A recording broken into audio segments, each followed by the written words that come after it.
तो आज क्लास 10 का एनसीईआरटी का चैप्टर नंबर 8 हम लोग चैप्टर नंबर 8 शुरू करने जा रहे हैं और चैप्टर का नाम है त्रिकोणमिति का परिचय। वैसे हम लोग इससे पहले भी पढ़ चुके हैं त्रिकोणमिति के विषय में, लेकिन एक अच्छे तरीके से हम लोग फिर से दोबारा रिवीजन करने जा रहे हैं। जिसको अगर फिर से दोबारा प्रॉब्लम है तो आप इसको अच्छी तरह से फिर से रिवीजन कर सकते हो, ठीक है। तो सबसे पहले हम लोग त्रिकोणमिति के विषय में थोड़ा सा इंट्रोडक्शन जान लेते हैं, आखिर त्रिकोणमिति होता क्या है और त्रिकोणमिति का हम लोग दैनिक जीवन में यूज कहाँ करते हैं वो भी इसके विषय में थोड़ा समझेंगे। सबसे पहले त्रिकोणमिति क्या होता है जरा देखते हैं। हम लोग त्रिकोणमिति का फुल फॉर्म क्या होता है, जैसे त्रिकोणमिति है, त्रिकोणमिति इसको अंग्रेजी में क्या बोलते हैं, ट्रिगोनोमेट्री बोलते हैं, TRIGONOMETRY।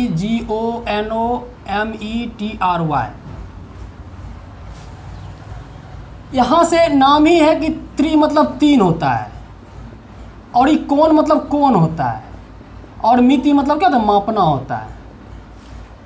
अगर अंग्रेजी में देखा जाए तो ट्राई मतलब भी थ्री होता है, तीन होता है। गोन जो होता है ना, इसको साइड्स भी बोलते हैं और मेट्रोन मतलब होता है मेजरमेंट मतलब मापना। तो त्रिकोणमिति के अंदर कोण की मेजरमेंट या भुजा की मेजरमेंट हम लोग पढ़ते हैं। तो तीन साइड किस में होता है, चाहे तीन कोण किस में होता है, वो तो त्रिभुज में होता है। तो हम लोग इसमें बेसिकली त्रिभुज के विषय में ही पढ़ते हैं। अब आप लोग जानते हो कि त्रिभुज तो हम लोग क्षेत्रमिति में पढ़ते हैं। त्रिभुज का क्षेत्रफल, त्रिभुज का शीर्षलंब आधार कैसे निकालते हैं, त्रिभुज का भुजा कैसे निकालते हैं, ये सब के सब हम लोग क्षेत्रमिति में पढ़ते हैं। जब क्षेत्रमिति में पढ़ते हैं तो हमको ये जानना है कि आखिर त्रिकोणमिति का नया खोज क्यों हुआ। जब क्षेत्रमिति में ही पढ़ा जाता है तो त्रिकोणमिति का स्पेशली हम लोग इसका यूज क्यों करते हैं। हम लोग इसलिए यूज करते हैं क्योंकि त्रिकोणमिति त्रिभुज में एक विशेष प्रकार के त्रिभुज पे फोकस करता है, जिसके विषय में हम लोग विस्तृत जानकारी उस खास त्रिभुज के विषय में पढ़ते हैं और उस त्रिभुज का नाम है समकोण त्रिभुज। समकोण त्रिभुज के विषय में हम लोग पहले से पढ़ते आ रहे हैं, लेकिन उससे संबंधित हिसाब को त्रिकोणमिति कुछ आसान और सरल भाषा में इसको हल करने के लिए हमको सिखाता है। अब आप एक कल्पना करो कि हम लोग कभी दिल्ली गए, दिल्ली जा रहे हैं या चाहे कोई मार्केट भी जाते हैं या कोई गांव भी जाते हैं, तो हम लोग देखते हैं कि बड़ी ऊंची ऊंची बाहर में बिल्डिंग लगी होती है। पटना में जाओगे तो बड़ा ऊंचा ऊंचा बिल्डिंग होता है। हम लोग मान लेते हैं कि कोई एक मान लो एक बिल्डिंग है यहाँ लगा हुआ, एक हम लोग एक बिल्डिंग बना देते हैं।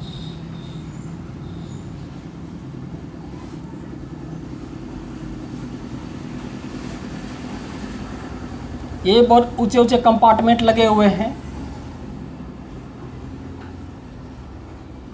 ठीक है। काफ़ी ऊंचे ऊंचे कंपार्टमेंट लगे हुए हैं, छोटे बड़े सब कंपार्टमेंट। और ठीक है, एक प्रकार का बिल्डिंग लगा हुआ है। हम लोग इसके बगल से गुजरे तो हमको बड़ा आश्चर्य लगा, क्योंकि गांव ग्राम में ऐसी बिल्डिंग तो होता नहीं है। ये तो शहर में होता है ना, पटना में होता है, दिल्ली में होता है। तो कभी कभी सोचने लगते हैं हम लोग, तुम सब जाओगे पटना जाओगे ना, तो पटना में इतना बड़ा बड़ा बिल्डिंग है ना, देख करके आश्चर्य होता है। पटना में विश्वेश्वरैया भवन है, काफ़ी बहुत ऊंचा भवन है। गांधी मैदान के आसपास बहुत ऊंचे ऊंचे बिल्डिंग होते हैं। तो इस ऊंचे बिल्डिंग को जब समीप जाओगे तो ऐसे नहीं देखना पड़ेगा, ऐसे गर्दन उठा के देखना पड़ेगा, इतना ऊंचा बिल्डिंग है। तो फिर कभी दिमाग में और क्या ख्याल आता है, बिल्डिंग को देख के दिमाग में ये भी ख्याल आता है कि आखिर ये कितना ऊंचा होगा, कितना ऊंचा है, 100 मीटर, 200, 500 अनुमान लगाने लगते हैं। तो आखिर हम कैसे पता लगा सकते हैं कि कितनी ऊंची है? चूँकि ये धरती पे ये बिल्डिंग खड़ी है, हम लोग अनुमान लगा रहे हैं, मान लो हम लोग यहाँ खड़े हैं, मान लो यहाँ हम खड़े हैं, एक कोई आदमी खड़ा है या खड़े हो, तो यहाँ से हम लोग अनुमान लगा लिए, अगर यहाँ खड़े हैं तो अनुमान से क्या हो जाएगा, बिल्डिंग इतना हिस्सा तो अगर हम 5 फीट का है तो 5 फीट इतना होगा तो हो जाएगा ना, बाकी बचा इतना बड़ा साइज, इतना बड़ा साइज, ठीक है, इतना बड़ा साइज, इसको ऐसे करके कर देते हैं, इतना बड़ा साइज बचा। अब बाकी इतना बड़ा साइज हो गया, ये कितना बड़ा साइज होगा। तो इस बिल्डिंग को निकालने के लिए हम लोग जो चैप्टर पढ़ेंगे त्रिकोणमिति, इसके मदद से ऐसी चीज को बगैर नापे आसानी से निकाला जा सकता है। यही तो त्रिकोणमिति का विशेषता है। यहाँ पे खड़े रहेंगे, यहाँ से हम लोग आसानी से इस त्रिभुज को, इस बिल्डिंग की ऊंचाई को निकाल सकते हैं। बड़े बड़े इंजीनियर लोग क्या करते हैं, बड़े बड़े पुल को बनाते हैं तो कितना हाइट देना है, चाहे कोई धरती से हवाई जहाज काफ़ी ऊंचाई पर उड़ रहा है तो हवाई जहाज की ऊंचाई धरती से कितनी है, ये सब के सब त्रिकोणमिति की मदद से निकाला जा सकता है। ठीक है, हम लोग कैसे निकालते हैं, या चाहे एक कंडीशन और विचार करो, एक दूसरा कंडीशन है, ये तो हो गया। अब मान लो एक और बिल्डिंग है, ठीक है, एक और बिल्डिंग है, हम लोग एक और बिल्डिंग बनाते हैं। मान लीजिए ये एक बिल्डिंग बना हुआ है,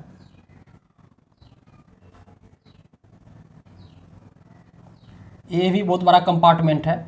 हम लोग क्या किए कि यहाँ पे हम लोग खड़े हैं, टॉप पे हम लोग खड़े हैं। अभी कहाँ थे हम लोग, नीचे खड़े थे, ठीक है, मेन यहाँ खड़ा था, मेन हम लोग टॉप पे खड़े हैं। छत पे खड़ा होने, छत पर जब खड़ा है तो हम एक अनुमान लगा रहे हैं कि कुछ दूरी पर क्या हो रहा था, यहाँ पे 2 आदमी झगड़ा कर रहा था, 2 आदमी था खड़ा हुआ, ठीक है, 2 आदमी आपस में झगड़ा कर रहा था। तो हम लोग यहाँ पे 2 आदमी विचार कर रहे हैं, बात कर रहे हैं और सोच रहे हैं कि ये आदमी हमारे घर से कितनी दूरी पर झगड़ा कर रहा होगा। हम लोग छत के 5 मंजिला बिल्डिंग पे खड़े हैं, हम लोग ये अनुमान लगा रहे हैं कि ये कितनी दूरी पर झगड़ा कर रहा होगा। कोई कह रहा है 10 मीटर, कोई कह रहा है 20 मीटर दूरी पे। एग्जैक्ट क्या लोकेशन है हम लोग ये पता करना, ये डिस्टेंस, ये तो बगैर नापे तो हम लोग कर नहीं सकते हैं, लेकिन इस त्रिकोणमिति के मदद से हम लोग इस दूरी को भी निकाला जा सकता है, इस डिस्टेंस को भी हम लोग निकाल लेंगे। और अभी देखोगे हम लोग प्रैक्टिकली करेंगे कैसे इसके डिस्टेंस को हम लोग निकालते हैं। यहाँ पे इस बिल्डिंग को, ठीक है, यहाँ से हम लोग इस बिल्डिंग की ऊंचाई को भी आसानी से निकाल सकते हैं। अब कैसे निकाल सकते हैं, यहाँ पर दूरी निकालना, यहाँ ऊंचाई निकालना। आप जान रहे हो कि अगर टॉप पे खड़े हैं, टॉप से अगर इस झगड़ा वाले आदमी को देख रहे हैं तो हम लोग एक किस चीज़ का कल्पना कर रहे हैं, एक समकोण त्रिभुज का कल्पना कर रहे हैं ना, समकोण त्रिभुज, क्योंकि धरती और बिल्डिंग के बीच क्या होता है, एक समकोण त्रिभुज बना होता है, ठीक है। और यहाँ भी देखो हम लोग यहाँ ऊंचाई की कल्पना कर रहे हैं, कितनी ऊंची होगी। तो हम लोग कैसे करेंगे, हम लोग यहाँ से अनुमान लगाएंगे कि कितना, ये जो है एक समकोण त्रिभुज का कल्पना हो रहा है ना, एक समकोण त्रिभुज, एक प्रकार का समकोण त्रिभुज बन रहा है। तो चूंकि त्रिकोणमिति की मदद से इस टाइप के प्रश्न को ही आसानी से सॉल्व किया जा सकता है, इसीलिए हम लोग त्रिकोणमिति में, खास रूप से त्रिकोणमिति में एक समकोण त्रिभुज के विषय में पढ़ना होता है, ठीक है, और एक समकोण त्रिभुज के विषय में पढ़ना होता है। अब जरा हम लोग एक प्रयोग करते हैं, छोटा सा एक एक्सपेरिमेंट करेंगे और उसके जरिए अभी आपको दिखाएंगे कि हम लोग इसकी ऊंचाई को कैसे निकाल सकते हैं।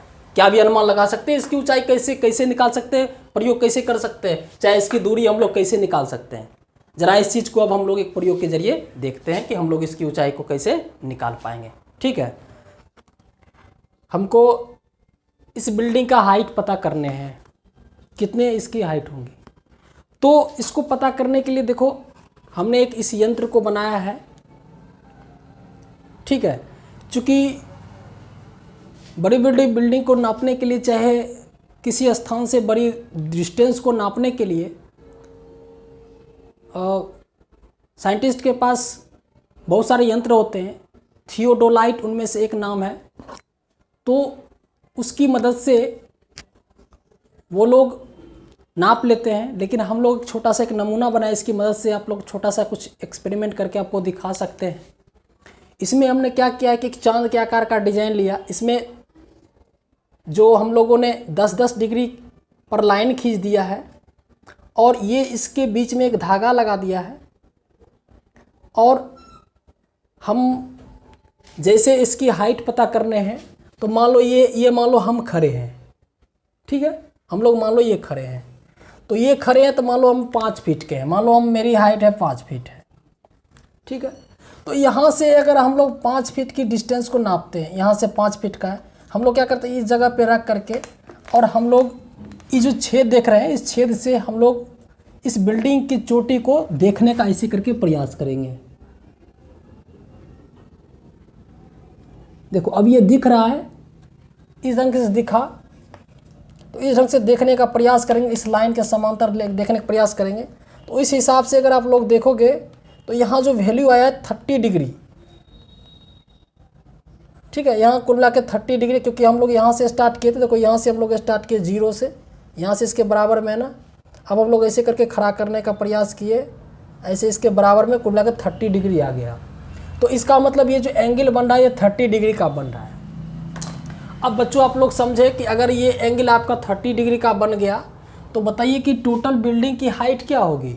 तो टोटल बिल्डिंग की हाइट को निकालने के लिए हम लोग क्या करते हैं कि हम लोग त्रिकोणमितीय रिलेशन पढ़ते हैं। रिलेशन क्या होता है, चूँकि हमको बिल्डिंग की हाइट निकालनी है, ठीक है, हमको बिल्डिंग की हाइट निकालनी है, यानी कि लंब हमको निकालनी है, और चूँकि आधार ये हम लोग पता है कि बिल्डिंग से कितनी दूरी पर खड़े ये तो हम लोग निकाल सकते हैं ना, कदम नाप करके भी निकाल सकते हैं। मान लो 5 कदम है, मान लो कि हम लोग ये मान लो कि 10 फीट की दूरी पे हैं, मान लो 10 फीट की दूरी पे हैं, टांग से भी तो निकाल सकते हैं 10 फीट की दूरी पे, लेकिन बिल्डिंग को तो नापने नहीं जा सकते, 10 फीट की दूरी पे है।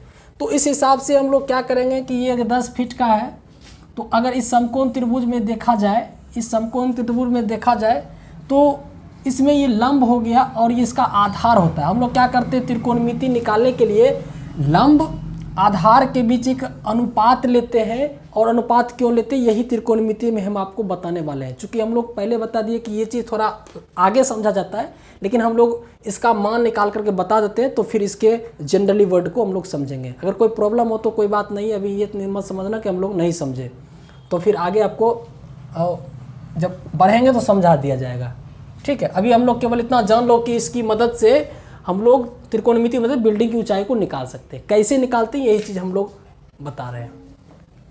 तो लंब और आधार, जिसे लंब निकालना है, आधार दिया हुआ है, तो लंब आधार का अनुपात करते हैं, और इस अनुपात को लंब और आधार के बीच एक रिलेशन बनाए हैं, और इस रिलेशन का नाम हम लोग त्रिकोणमिति में पढ़ा जाता है। कुल मिलाकर के 6 रिलेशन होता है। हम लोग देखेंगे कौन कौन से रिलेशन होते हैं।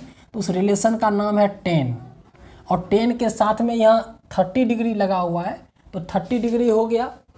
तो इसका जो वैल्यू, इसका वैल्यू होता है, वैल्यू भी हम निकालने के लिए बताएंगे, इसलिए अभी घबराने की ज़रूरत नहीं है। tan 30 का मान होता है 1/√3 होता है, और लंब आपका निकालना है और आधार आपका 10 फुट है, तो आपका निकल जाएगा p बराबर 10/√3। तो अगर आप √3 से मल्टीप्लाई करते हैं और रेशनलाइजेशन आपको याद होगा, तो 10√3, तो 10 गुना 1.73 यहाँ हो जाएगा, अब बाय ये 3 हो जाएगा। तो इसको अगर आप करते हैं तो 17.3 हो जाएगा, बाय 3 हो जाएगा, तो इसका हो जाएगा 3 × 5 = 15 हो जाएगा, ठीक है, 3 × 5 = 15 हो जाएगा, और 2 = 23 हो गया, 3 × 7 = 21 होगा, 5.7 के लगभग आएगा। अब आप देखें कि इसका मान कितना हो गया, इसका p का मान 5.7 आ गया, और 5 फीट का आदमी है, तो 5.7 + 5 टोटल हो जाएगा कितना 10.7। तो देखिए इस टाइप से इसका बिल्डिंग का मान निकल गया। तो इसी प्रकार से बिल्डिंग की हाइट को निकाला जाता है इस त्रिकोणमिति की मदद से। अभी अगर आप ये नहीं समझे तो कोई दिक्कत नहीं, हम आपको आगे एक्सप्लेन इस चीज़ को करेंगे तो समझ में आएगा, ठीक है। तो इसी चीज़ को पढ़ने के लिए हम लोग क्या करते हैं कि हम लोग त्रिकोणमिति को पढ़ा जाता है, और इसमें हम लोग अक्सर हर कंडीशन में हम लोग क्या करते हैं कि एक समकोण त्रिभुज को बनाते हैं। क्योंकि अक्सर क्या होता है कि हम लोग बिल्डिंग की हाइट को निकालते हैं, पहाड़ की ऊंचाई को निकालते हैं, जो कि ज़मीन के साथ एक समकोण त्रिभुज बनाता है। तो हम लोग एक समकोण त्रिभुज पर विचार करते हैं, ठीक है। चलिए हम लोग एक समकोण त्रिभुज पर विचार करते हैं, ठीक है, ये मान लीजिए एक समकोण त्रिभुज है और ये इसका एंगल थीटा है। तो हम लोग इसमें क्या करते हैं कि समकोण त्रिभुज में हमको उसका जो आधार होता है, जिसको हम लोग आधार बोलते हैं, इसको लंब बोलते हैं और इसको कर्ण बोलते हैं। तो लंब हो गया, कर्ण हो गया और आधार हो गया, इसके बीच एक रिलेशन बनाया जाता है अनुपात के जरिए। ठीक है, जैसे लंब हमको मान लो कि इसकी ऊंचाई निकालना है, पहाड़ की ऊंचाई निकालना है, हम पहाड़ से इतनी दूरी पे खड़े हैं, तो हमको ये मान मालूम रहता है ये निकालना हो तो लंब आधार के बीच रिलेशन बनाएंगे। कभी कभी लंब निकालना हो, कर्ण दिया हो तो लंब कर्ण के बीच रिलेशन बनाएंगे। तो इस प्रकार के जो हम लोग रिलेशन बनाएंगे तो लंब कर्ण के बीच, लंब आधार के बीच इस प्रकार का जो रिलेशन बनेगा उसी को हम लोग त्रिकोणमितीय अनुपात कहते हैं। क्या कहते हैं? त्रिकोणमितीय अनुपात कहते हैं। और ये जो अनुपात है कुल मिलाकर के 6 है। तो देखते हैं त्रिकोणमितीय अनुपात क्या होता है। त्रिकोणमितीय अनुपात, ठीक है, हम लोग पढ़ेंगे त्रिकोणमितीय अनुपात। त्रिकोणमितीय अनुपात,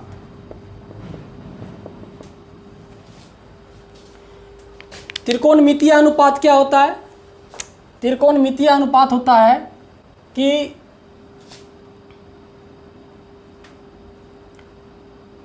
त्रिकोणमिति में ठीक है, दो भुजाओं का अनुपात लेना, दो भुजा का अनुपात लेना क्या कहलाता है? त्रिकोणमितीय अनुपात कहलाता है। त्रिकोणमितीय अनुपात कहलाता है।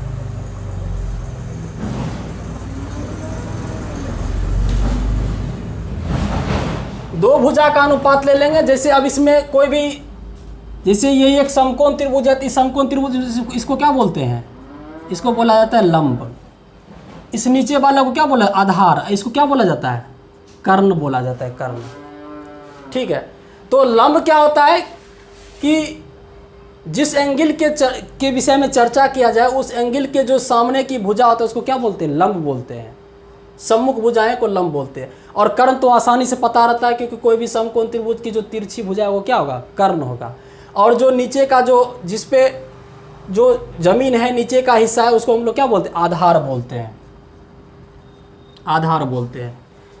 तो इस हिसाब से कोई भी दो भुजा का अनुपात हम लोग लेते हैं तो जिसको त्रिकोणमितीय अनुपात कहते हैं। अब इसमें तो तीन ही भुजा है ना, या तो लंब है, या तो क्या है? कर्ण है, और या तो आधार है। यही तीनों चीज़ है। तो लंब, कर, आधार, ये तीनों चीज़ दिया हुआ है। तो हम लोग कुल मिलाकर के कितने अनुपात ले सकते हैं? कौन कौन से अनुपात ले सकते हैं? तो कुल अनुपात हम लोग कौन कौन ले सकते हैं? देखो, इसमें हम लोग जैसे कोई भी दो भुजा का अनुपात लेंगे तो उसको उस हिसाब से टोटल 6 अनुपात ले सकते हैं। त्रिकोणमितीय अनुपात कहलाता है। ये कुल 6 होते हैं। 6 होते हैं।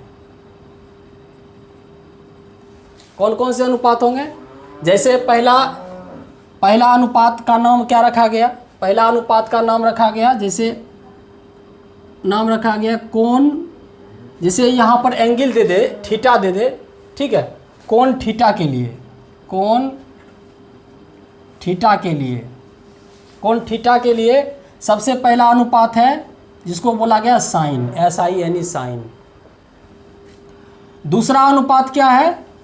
कौन कौन से दूसरा होता है? दूसरा होता है कोसाइन। दूसरा होता है कोसाइन, कोसाइन बोला गया। तीसरा अनुपात क्या होता है? जिसको बोला जाता है टेंजेंट, टेंजेंट, टेंजेंट।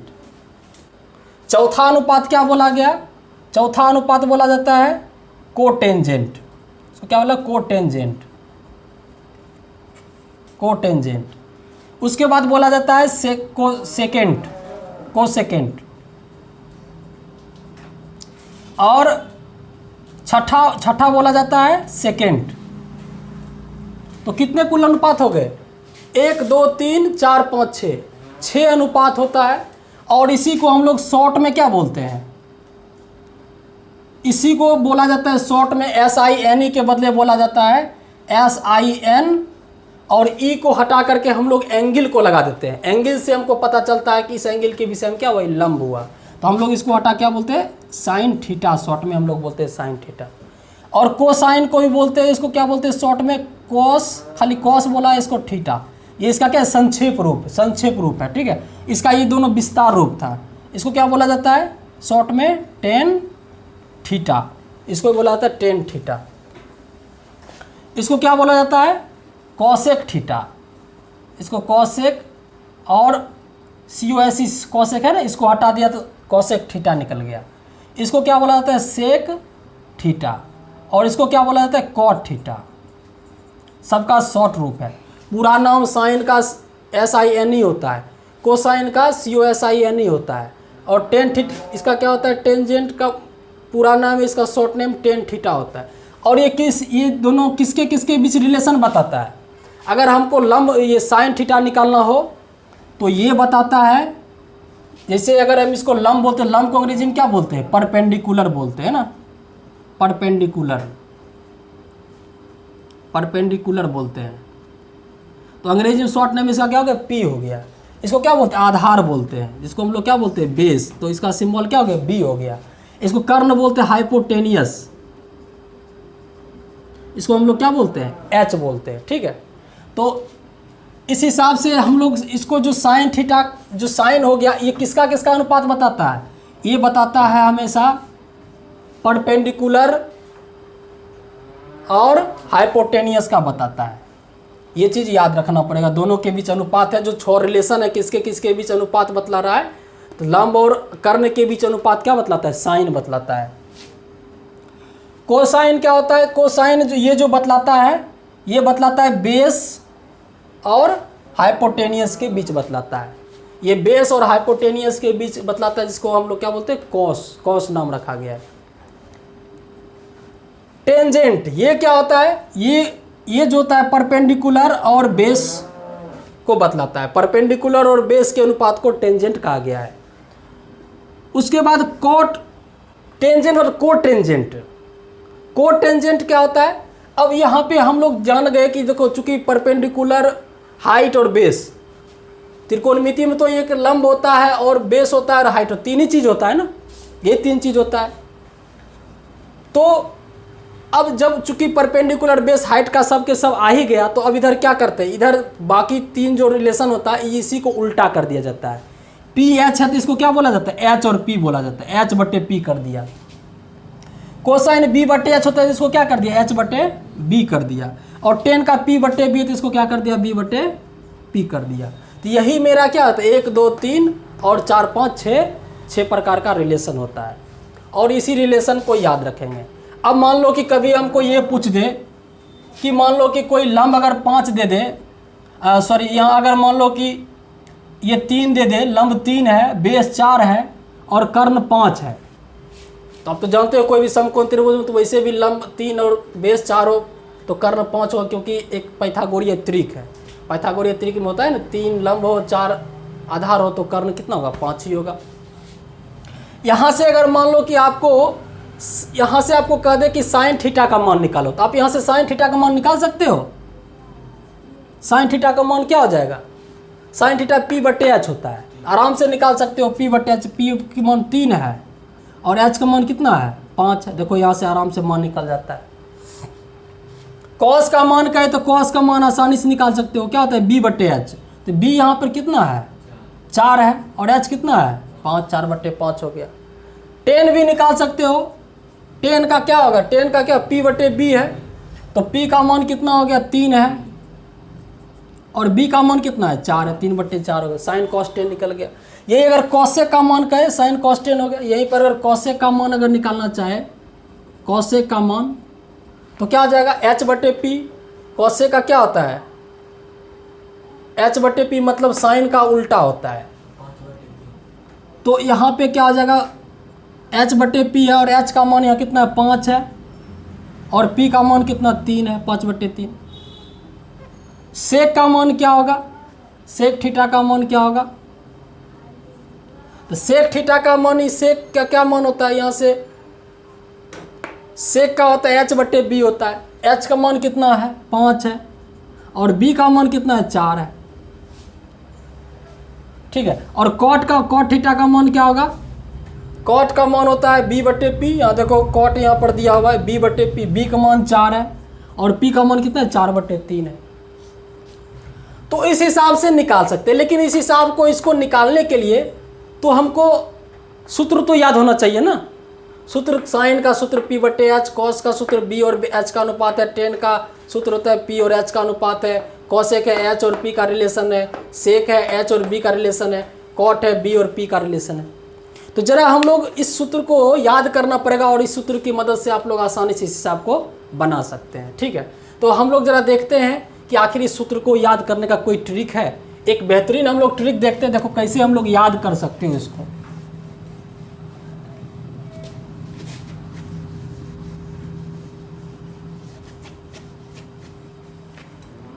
ठीक है, इसको हम लोग कैसे याद करने का सबसे अच्छा तरीका है, आप एक काम इसको करो कि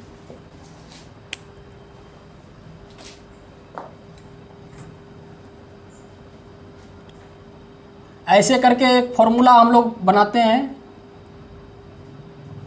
P B P H H B. ठीक है, ऊपर लिख देते हैं sine theta, cos theta, tan theta, cosec theta, sec theta, cot theta. ठीक है, देखो बहुत आसान है। यहाँ से आप इसको याद कर लो, P फॉर पंडित, पहले ही बता चुके हैं, इसको पंडित बोल देंगे, पंडित। बद्री, इसको बोलेंगे Badri, B for Badri, P for Prasad. सुनते सुनते इसे भी याद हो जाएगा, पंडित बद्री प्रसाद। H फॉर हरि, हरि हरि बोलो, हर बोलो। आप अपने मन से पंडित बद्री प्रसाद या कुछ भी अपने मन से नाम ले सकते हो, ताकि हमको केवल P फॉर पंडित या P फॉर कुछ भी, खाली P शब्द याद हो जाना चाहिए। PBH होता है, और B फॉर बोल, बोल। देखो यहाँ से सूत्र बहुत आसानी से आप लोग याद कर सकते हो। अगर हमको पहले इसे याद कर लेंगे, पंडित बद्री प्रसाद हरि हरि बोल, पंडित बद्री प्रसाद हरि हरि बोल, ऐसे करके याद कर लेंगे।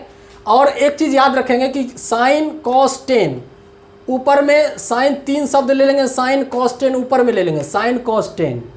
ठीक है, उसके बाद cosec sec cot, cosec sec cot उसको नीचे लिख देंगे, 3 ऊपर लिख देंगे, 3 नीचे लिख देंगे, क्योंकि ठीक है sine cos tan cosec sec cot, sine cos tan को 6 नाम देना था ना, 6 नाम दे दिए। ऊपर में साइन कॉस टेन याद कर लेंगे, कॉसेक सेक कॉट याद कर लेंगे। अब हमको जैसे पूछेगा साइन थीटा का मान, देखो इससे आसानी से याद हो जाएगा। अगर साइन थीटा का मान पूछता है तो साइन थीटा का मान कैसे निकालेंगे, तो साइन थीटा का मान देखो यहाँ से इसका पंडित, यहाँ से पकड़ लेंगे पंडित, और इसका नीचे पकड़ लेंगे हरि, पंडित बटे हरि, मतलब P बटे H, इसको बटा कर देंगे। ठीक है, हमेशा इसको बटा कर दो, बटा कर दो, बटा कर दो। पंडित बटे हरि, बद्री बटे हरि, पंडित बटे बद्री, ये सब ऊपर का मान हो जाएगा। अगर कौशेक का निकाल, कौशेक से कॉट के निकालना है तो उल्टा कर देंगे, H बटे P कर देंगे, हरि बटे पंडित, सेक H बटे B और कॉट को B बटे P। ये तो बहुत आसान है। जैसे अगर मान लो अभी पूछेगा साइन थीटा का मान कैसे कैसे याद करोगे, साइन थीटा का मान पूछेगा तो क्या होता है, पंडित बद्री प्रसाद, पहले पंडित होता है और नीचे क्या होता है फिर हरि होता है, तो पंडित बटे हरि कर देंगे। देखो पंडित बटे हरि है। कॉस थीटा का मान बता सकते हो क्या होगा, कॉस थीटा का मान पूछेंगे तो क्या हो जाएगा, बद्री बटे हरि, क्योंकि साइन कॉस 2 नंबर में आता है, तो पंडित बद्री, बीच में बद्री याद कर लेंगे, और नीचे भी बीच में क्या होता है, हरि हरि हरि होता है, तो बद्री बटे हरि हम लोग याद कर लेंगे। और फिर टेन थीटा का हम लोग मान निकालेंगे, तो टेन थीटा का तो फिर पंडित बद्री प्रसाद, प्रसाद हो गया, उसके बाद नीचे भी हरि हरि बोल, बोल हो गया, तो पंडित बटे क्या हो गया, बोल हो गया, प्रसाद बटे बोल हो गया, हाँ P बटे B हो गया। वही कौशेक का मान पूछेगा, ऊपर होता है पंडित बद्री प्रसाद, नीचे होता है हरि, तो हरि बटे पंडित हो गया, तो H बटे P याद हो जाएगा। सेक पूछेगा तो हरी हरी, 2 बार में भी हरी आता है, ऊपर भी आता है पंडित बद्री, तो हरी बटे बद्री हो जाएगा, हरी बटे बद्री हो गया। अगर इसका कॉट का मान पूछेगा तो पंडित बद्री प्रसाद, नीचे प्रसाद हो गया, सॉरी हरी हरी बोल हो गया, इधर बोल हो गया यानी बी, और पंडित बद्री पर यहाँ पी आ गया, तो बी बटे पी हो गया कॉट का मान। तो इस ढंग से आप इस सब रिलेशन को आसानी से हम लोग क्या कर सकते हैं, याद कर सकते हैं। ठीक है, और अगर आपको ये रिलेशन याद हो जाए तो आप यहाँ से अब कौन कौन सा रिलेशन हम लोग पढ़ लिए जरा देखते हैं।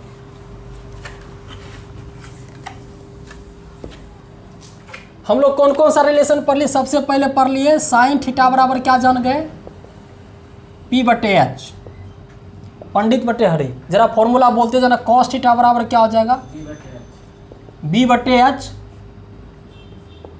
ठीक है, बद्री बटे हरी। और टेन थीटा का क्या जानते हैं, टेन थीटा का जानते हैं पी बटे बी, ठीक है, पी बटे बी, साइन कॉस टेन हो गया। और कॉसेक का क्या, अब कॉसेक अगर पढ़ना है कॉसेक का तो कॉसेक एच बटे पी हो जाएगा, एच बटे पी। अगर सेक का पढ़ना है एच बटे बी, और अगर कॉट का पढ़ना है तो बी बटे पी हो जाएगा, बी बटे पी, ठीक है। अच्छा ये तो हो गया।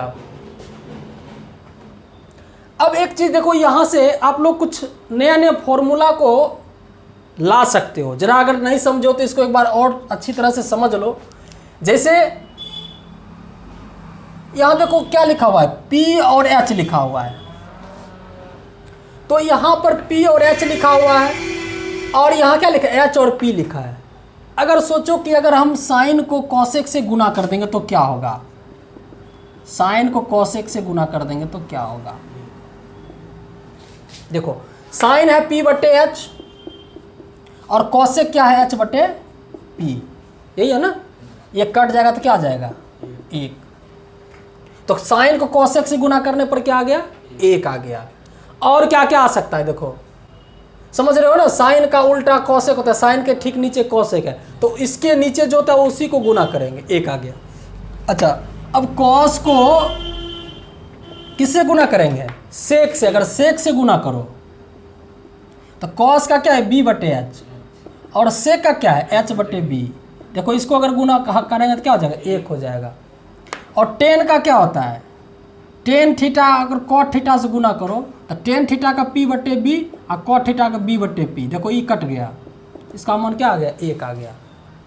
तो इसको इससे गुना करने पर 1 आता है, इसको इससे गुना करने पर, इसको इससे गुना करने पर 1 आता है। तो साइन गुने कॉस बराबर 1 हो गया, कॉस गुने सेक बराबर 1 हो गया, और टेन गुने कॉट बराबर 1 हो गया। यहाँ से देखो 2 फॉर्मूला आसानी से और निकल जाएगा। अगर हम लोग यहाँ से फॉर्मूला कुछ निकालना चाहे तो बताओ यहाँ क्या लिख सकते हैं। अगर साइन थीटा बराबर लिखना होगा तो क्या होगा बताओ, साइन थीटा बराबर अगर हमको लिखना हो तो कॉसेक डाउन जाएगा ना, तो 1 बटे कॉसेक बनेगा, कॉसेक थीटा। और यहाँ से अगर कॉसेक का मान निकालना हो, कॉसेक का, तो 1 बटे साइन नीचे जाएगा, 1 बटे साइन थीटा। देखो यहाँ से नया नया फॉर्मूला निकल गया। अगर कॉस सेक का मल्टीपुल 1 है तो कॉस को हम लोग क्या बोल सकते हैं, कॉस थीटा को बोल सकते हैं। सेक नीचे आ जाएगा तो क्या बचेगा, 1 बटे सेक थीटा, ठीक है। अगर सेक का मान निकालना चाहे तो क्या बनेगा, 1 बटे कॉस थीटा, कॉस थीटा। और टेन कॉट मिलके 1 है तो टेन थीटा को क्या बोलेंगे, 1 बटे कॉट थीटा। और कॉट थीटा को क्या बोलेंगे, 1 बटे टेन थीटा। तो यहाँ से आप लोग ये सब फॉर्मूला को आसानी से निकाल सकते हो। अच्छा एक काम करते, अच्छा ये एक चीज़ और सोचो कि अगर हम साइन थीटा लिखल है P बटे एच और कॉस थीटा B बटे एच, अगर हम P बटे एच यानी साइन थीटा और कॉस थीटा दोनों को भाग कर दें तो क्या होगा। अगर साइन थीटा को अगर हम भाग दे, देखो साइन थीटा P बटे एच निकला और कॉस थीटा का B बटे एच निकला। देखो अगर ये कैंसिल हो जाए तो P बटे B बच जाता है। तो P बटे B किसका है, टेन थीटा का है ना, टेन थीटा। तो साइन थीटा बटे कॉस थीटा बराबर टेन थीटा। एक नया एक ऑपरेशन हो गया, नया एक फॉर्मूला और आ गया, हो गया ना। तो यहाँ से साइन थीटा बटे कॉस थीटा बराबर टेन थीटा आ गया। और एक काम और यहाँ पे देखो, यहाँ से हम लोग बोल सकते हैं साइन थीटा बटे कॉस थीटा अगर मान निकालेंगे तो हमको आ जाएगा टेन थीटा आ गया। अगर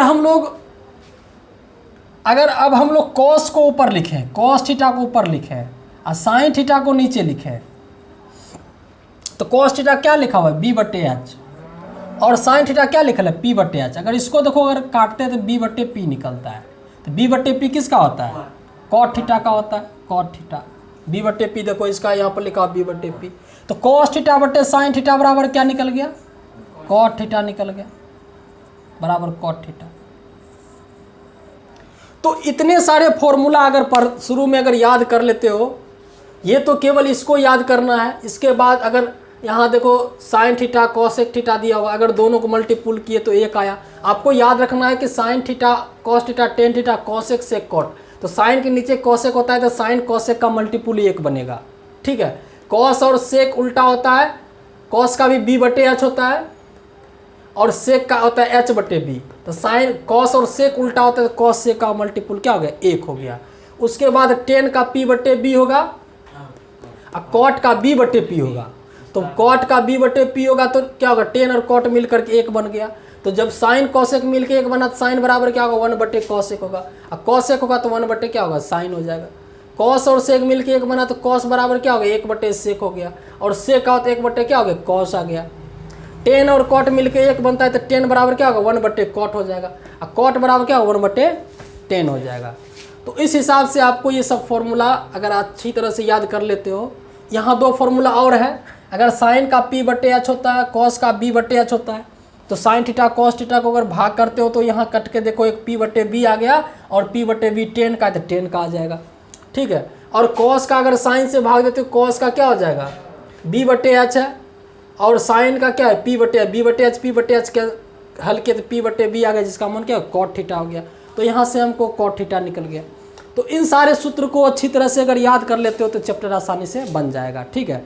एक दो चीज़ और देख लेते हैं, उसके बाद हम लोग चैप्टर स्टार्ट करेंगे, ठीक है।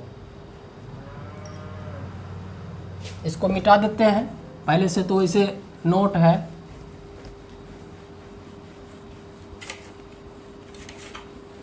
सब सूत्र समझ में आ रहा है, सब पहले पढ़े हुए हो ना, हाँ, सब सूत्र आसानी से अच्छा से तैयारी रखना है। त्रिकोणमिति तो सूत्र पे ही बेस्ड है, सूत्र अच्छी तरह से याद हो तो त्रिकोणमिति सबसे आसान चीज़ है, वरना त्रिकोणमिति सबसे भारी चीज़ है। हम लोग समकोण त्रिभुज के विषय में क्या जानते हैं, समकोण त्रिभुज के विषय में आप लोग पहले से पढ़ते आए हो। इसको हम लोग क्या बोलते हैं, कर्ण बोलते हैं, कर्ण, ए बी सी। और अगर प्रश्न में कोण सी के विषय में कहा जाए, कोण सी के लिए, देखो कोण सी के लिए एक चीज़ याद रखोगे, कोण सी के लिए नोट है, कुछ नोट है, इसको याद रखोगे तो आपको आसानी से समझ में आएगा। कोण सी के लिए, ठीक है, अगर कोण सी के लिए कहा जाए तो सी के जो सामने वाली भुजा होगी वो लंब होती है। हमेशा दिए गए एंगल, जो एंगल दिया रहेगा उसके सामने वाली जो भुजा होगा उसको क्या बोलते हैं, लंब। सी के लिए क्या हो जाएगा, लंब हो जाएगा तुम्हारा ए बी लंब होगा, ठीक है। और तुम्हारा आधार क्या हो जाएगा, आधार तुम्हारा हो जाएगा बी सी मेरा आधार हो जाएगा, क्योंकि कर्ण तो फिक्स रहता है, कर्ण तो हमेशा तिरछी और सीधी तिरछी रेखाएं होती है। और कर्ण क्या हो जाएगा, यानी एच बराबर क्या हो जाएगा, कर्ण हो जाएगा ए सी। मतलब दिए गए कोण के सामने वाली जो भुजाएं होती है उसको सम्मुख भुजाएं बोलते हैं, जिसको जो क्या होता है, लंब होता है, ठीक है। और कर्ण तो तिरछी रेखाएं होती है, तो जब लंब पता चल जाए और तिरछी रेखा कर्ण हमेशा होता है तो बीच वाला क्या जो बच जाएगा उसको क्या होगा, आधार हो जाएगा। ये कोण सी के लिए है। यही अगर मान लो ऐसा अगर कोण ए के विषय में दे दिया जाए, कोण ए दे दिया जाए, ए बी सी है, अगर हमको ए के विषय में कहा जाए, यहाँ देखो सी के विषय में कहा गया है, अगर ए के विषय में कहा जाए, ए के लिए कहेगा तो अगर लंब कहेगा तो ए के लिए लंब ये मेरा नीचे का बी सी हो जाएगा, बी सी।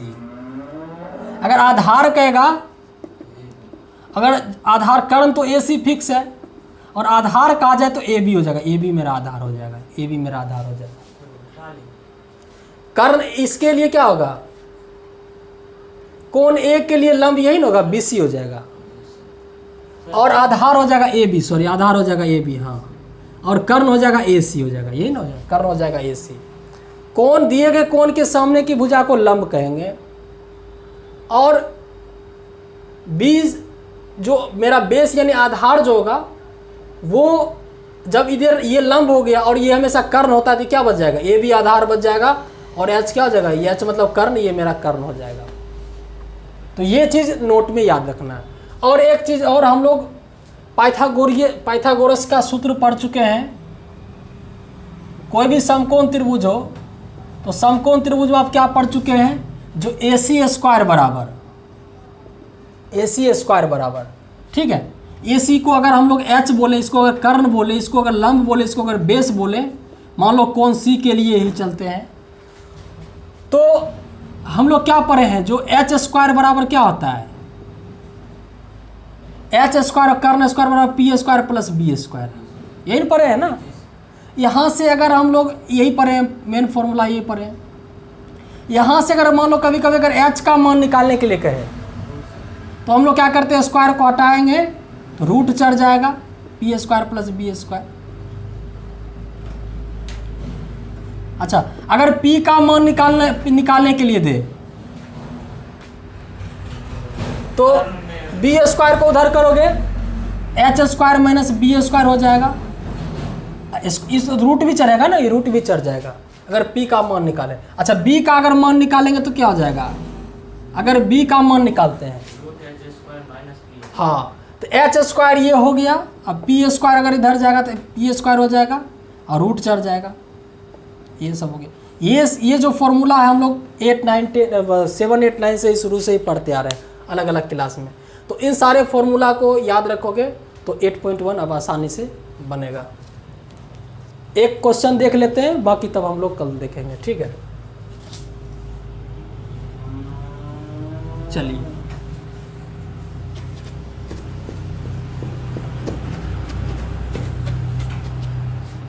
जैसे पहला क्वेश्चन यहाँ दिया हुआ है,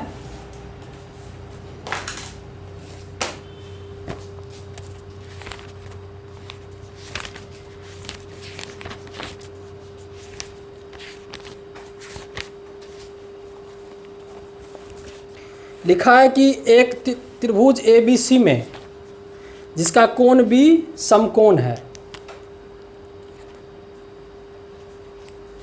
और AB बराबर 24 और BC बराबर 7 सेंटीमीटर है, तो निम्नलिखित के मान निकालें। एक त्रिभुज ABC में कोण B समकोण है। देखो, एक त्रिभुज ABC बनाना है, एक त्रिभुज हम ABC बना दिए,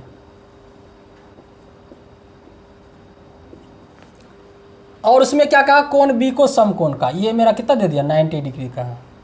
AB का मान 24 दिया हुआ, देखो ये इसका मान 24 दिया हुआ है, और BC का मान कितना दिया हुआ, 7 दिया हुआ है, 7। तो हमको निकालना है साइन ए कॉस ए। एक नंबर में क्या निकालना है, साइन ए निकालना है, कॉस ए निकालना है, कॉस ए।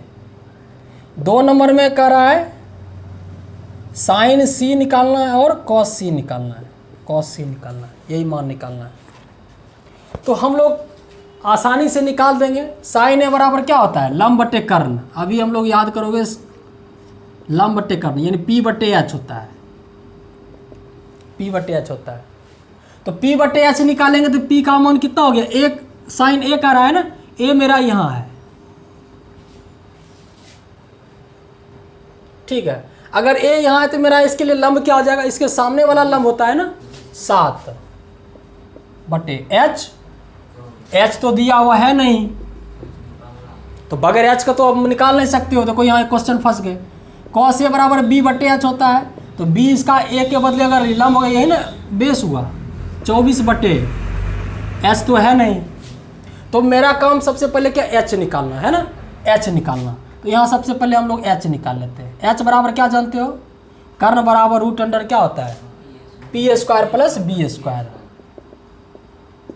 तो यहाँ से P हो जाएगा 24 और B हो जाएगा 7। तो 24 का स्क्वायर 576 होता है, 7 का स्क्वायर 49 होता है, क्या जगह √625, जिसका मान क्या होगा 25।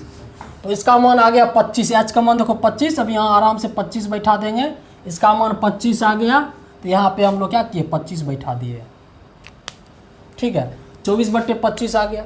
अगर साइन सी का मान देखा जाए तो क्या होता है, इसका भी P/H होता है, इसका B/H होता है, तो सी के लिए देखा जाए लंब तो 24 हो जाएगा ना, 24, एच का मान क्या है 25, cos C बराबर B/H, सी के लिए लंब अगर आधार क्या हो गया 7 हो गया, और एच का मान कितना हो जाएगा 25, 7/25, ऐसे हो जाएगा आंसर,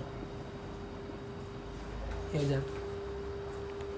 तो इस हिसाब से हम लोग ये चीज़ हल कर सकते हैं। इसके लिए सबसे पहले इंपॉर्टेंट चीज़ है अपना फॉर्मूला याद रखेंगे। तो उम्मीद है कि ये चीज़ समझ में आ गया होगा। तो आप लोग अच्छा से फॉर्मूला याद कर लेना है और याद करके आना, तो हम लोग दूसरा चैप्टर, ये इस चैप्टर का हम लोग 1 नंबर पढ़ लिए, बाकी 2 नंबर से आगे नेक्स्ट क्वेश्चन सब पढ़ेंगे कल से, ठीक है। आज